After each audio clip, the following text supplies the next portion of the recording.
তেলেঙ্গানার সাঙ্গারেড্ডি জেলার আমিনপুর কলোনির বাসিন্দা রাজিতা, যার আরেক নাম লাবণ্য, তিনি বিবাহিতা এবং ৩ বাচ্চার মা। কিন্তু হঠাৎ ২০ বছর আগেকার পুরনো প্রেমিকের জন্য তিনি ঘটালেন এক চাঞ্চল্যকর ঘটনা। ২০১৩ সালে রাজিতার চেন্নাইয়ার সঙ্গে বিয়ে হয়। বিয়ের সময় তাদের দুজনের মধ্যে প্রায় ২০ বছর বয়সের ব্যবধান ছিল। রাজিতা যখন ইন্টারমিডিয়েট দ্বিতীয় বর্ষে পড়ছিলেন তখন তাদের বিয়ে হয়।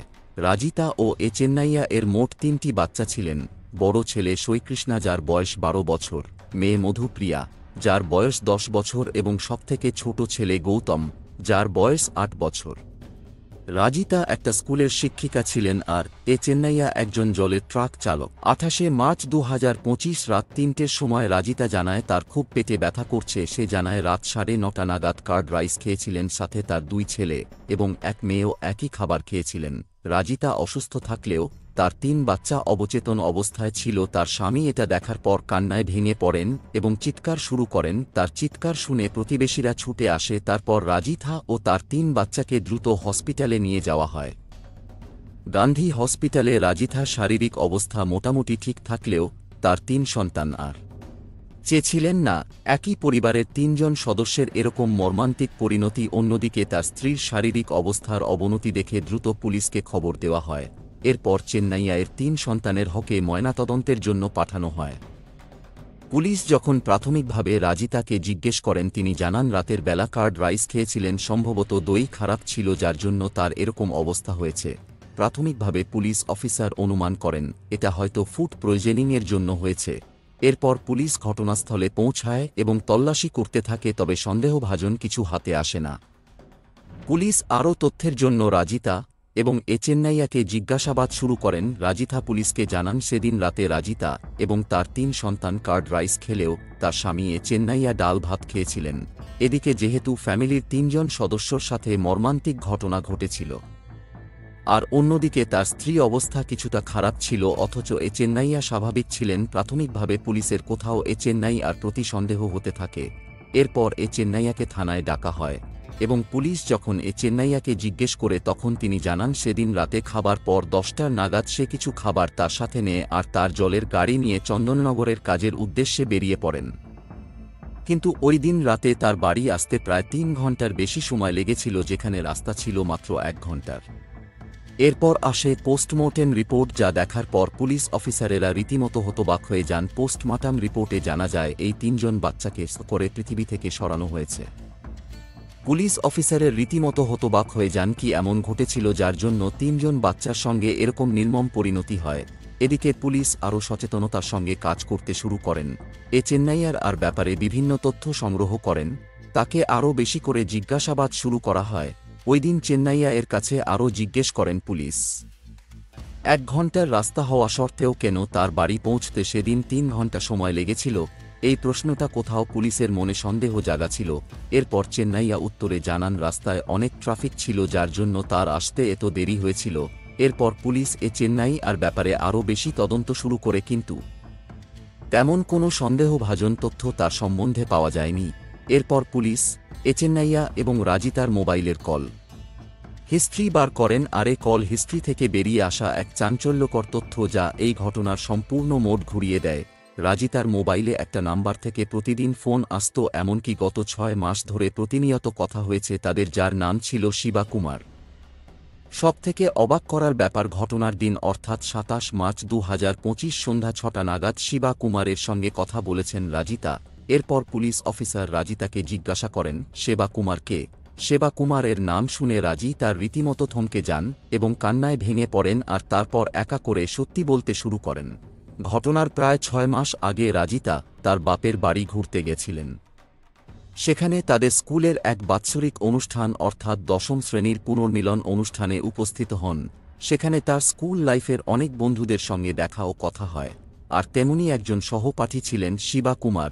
প্রায় ২০ বছর পরে শিবা কুমারের সঙ্গে দেখা হয়। তারপর সেখান থেকে ফোন নাম্বার দেওয়া নেওয়া হয়। এরপর শুরু হয় কথাবার্তা। সেই কথাবার্তা থেকে শুরু হয় বন্ধুত্ব, আর বন্ধুর থেকে শুরু হয় ঘনিষ্ঠ বন্ধুত্ব। পুলিশ তদন্তে রাজিতা জানান প্রায়ই তাদের দেখা হতো এবং তারা একসঙ্গে ঘনিষ্ঠ মুহূর্ত কাটাতেন। সময় যত বাড়তে থাকে তাদের সম্পর্কের ঘনিষ্ঠতা ততই বাড়তে থাকে। রাজিতা রীতিমতো শিবকুমারকে বিয়ে করার জন্য অনুরোধ করে। কিন্তু শিবকুমার রাজিতাকে জানান তার স্বামী এবং সন্তান না থাকলে তবেই তাকে বিয়ে করবেন। রাজিতা জানান চেন্নাইয়া এর সঙ্গে এক রকমের চাপে পড়েই বিয়ে করেছিলেন, তার নাকি এই বিয়েতে তেমন কোনো সম্মতি ছিল না। বিশেষ করে রাজিতা চেন্নাইয়ের থেকে ২০ বছরের ছোট ছিলেন, যার জন্য এটা নিয়ে তার মনে বেশ খানিকটা অবসাদের তৈরি হতো, এমনকি প্রায় স্বামী স্ত্রীর মাঝে বাগদণ্ডিতা হতো, যা নিয়ে রাজিতা বেশ খুব অশান্তিতেই ছিলেন। এদিকে শিবা কুমার এর সঙ্গে দেখা হওয়ার পর রাজিতা যেন নিজেকে আরও নতুন করে খুঁজে পাচ্ছিলেন। তার সঙ্গে কথা বলতে খুব ভালো লাগত রাজিতার। দীর্ঘ ২০ বছর পর সেই স্কুল লাইফের ভালো লাগাকে দেখার পর তার মন ফিরে যেতে চাইছিল সেই আগেকার জীবনের মতো। এদিকে স্বামীর সঙ্গে ছোটখাটো কথায় প্রায়ই সে মানসিকভাবে দ্বিধাগ্রস্ত হয়ে থাকতেন। চেন্নাইয়ার তার কাজের জন্য বাড়ি থেকে বেরিয়ে যেতেন এবং সময় পেলেই রাজিতা এবং শিবকুমার একে অপরের সঙ্গে ঘনিষ্ঠ মুহূর্ত কাটাতেন।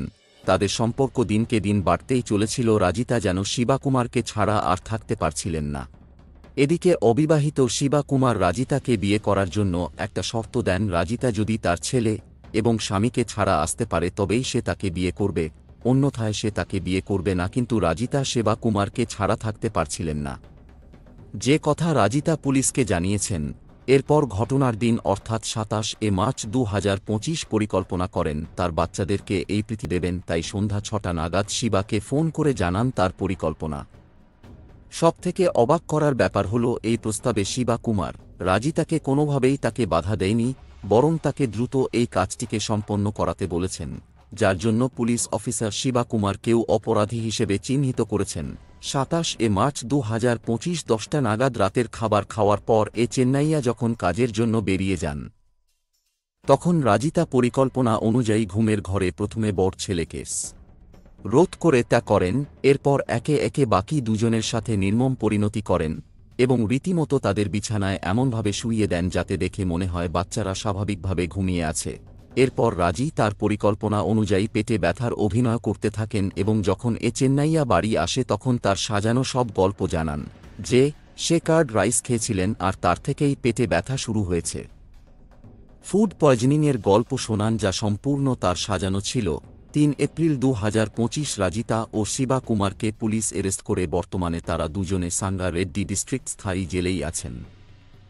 হয়তো আপনার মনে হচ্ছে রাজিতা এরকম মর্মান্তিক কাজ না করে চেন্নাইয়াকে ডিভোর্স দিতে পারত আর তারপর শিবা কুমারকে বিয়ে করতে পারত। উত্তরে রাজিতা পুলিশকে জানিয়েছেন তার কাছে এত সময় ছিল না, কারণ আমাদের দেশে ডিভোর্স প্রক্রিয়াটা সম্পূর্ণ হতে নাকি অনেক সময় লাগে। এছাড়া সে পরিকল্পনা করে যখন চেন্নাইয়া বাড়ি থাকবে না তখন শিবা কুমারের সঙ্গে ঘনিষ্ঠ সময় কাটাবে, তাই সে পরিকল্পনা অনুযায়ী তার বাচ্চাদের থিবিতে কেরিয়ে দেন, যাতে করে সে শিবা কুমারের সঙ্গে সুযোগমতো সময় কাটাতে পারে এবং প্রয়োজনমতো শিবাকে বিয়ে করতে পারে। কোনো প্রকার অপরাধী ঠিক নয়। যদি কখনো কোনো সমস্যার সম্মুখীন হন তাহলে অবশ্যই পুলিশ প্রশাসনের সাহায্য নিন। কোনো সম্পর্কে যদি আপনি সন্তুষ্ট না হন তাহলে আইনি সাহায্য নিন, অর্থাৎ ডিভোর্স নিয়ে নতুন কারো সঙ্গে সরকারি নিয়ম মেনে জীবন যাপন করুন। ভিডিওতে দেওয়া তথ্য ইন্টারনেটের সবার জন্য উন্মুক্তভাবে রয়েছে। ভিডিওটা শুধু শিক্ষার জন্য তৈরি করা হয়েছে। ভিডিওটা যদি ভালো লাগে তাহলে লাইক করে চ্যানেলটিকে সাবস্ক্রাইব করতে পারেন আর বেশি বেশি করে শেয়ার করবেন, যাতে আরও মানুষ এই ভিডিও দেখে সচেতন হতে পারে এবং অপরাধ থেকে দূরে থাকতে পারে। ভিডিও সম্বন্ধে আপনার কি মতামত অবশ্যই কমেন্ট বক্সে জানাবেন।